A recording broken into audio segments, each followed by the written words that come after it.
state of Colorado continues to test dozens of patients for the new coronavirus.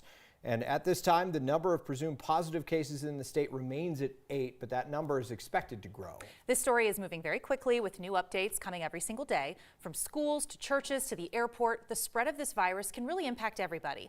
9 News reporter Mark Salinger gives us a breakdown of what you need to know about where Colorado stands in its fight against COVID-19. Welcome, everybody. It's been 3 days since Governor Jared Polis announced the first case of coronavirus in Colorado. We expect to continue to expand testing capacity. Since then, a lot has happened. The number of presumed cases in the state jumped to 8, with many others who may have been exposed now under quarantine.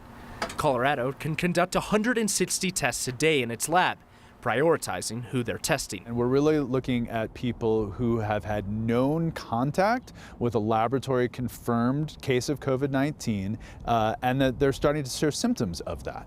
Additionally, we're looking at people who have symptoms of COVID-19 who have traveled to an area where COVID-19 is showing community transmission. One of the presumed positive cases is a parent at St. Anne's Episcopal School in Denver. The school let students out early on Friday and will remain closed until at least Wednesday for cleaning. Across town at Denver East High School, 2 students and their family are in quarantine after they say they were in contact with someone who has tested positive. Both students are not showing signs of symptoms at this time. But what we know about COVID-19 today is that you need to be in close contact with somebody for a significant period of time. This is not something that's transmitted simply by walking past somebody or even having casual contact. State health officials like Scott Bookman say washing your hands is still the best way to stay healthy. At churches around the state, additional precautions are being taken. At Mass Sunday, some decided against offering sacramental wine until the virus subsides. At the airport, sanitizers and wipes are offered to passengers. While at hospitals, the Colorado Department of Public Health and Environment asked people who think they may be infected to give warning before they come see a doctor.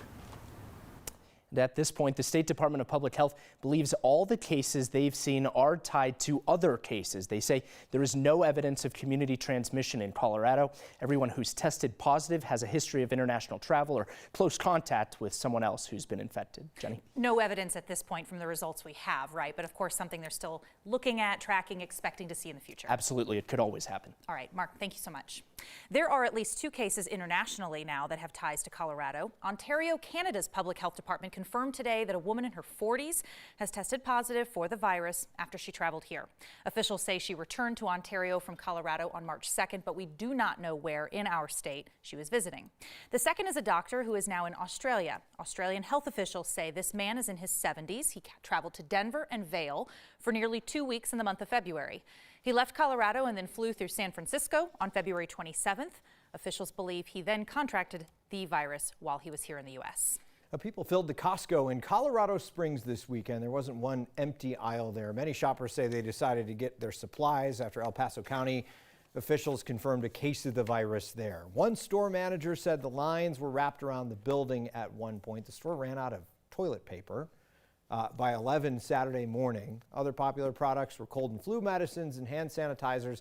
Other stores like King Soopers have put a limit on orders for those products because of the shortages, Costco included. Health officials are seeing COVID-19 accelerate across the country, and they do expect the numbers will continue to rise. East Coast states and Washington, D.C. are reporting new cases today. There are more than 400 cases across the U.S. right now. President Trump says his administration has a fine-tuned plan to deal with this virus. One White House task force doctor is concerned.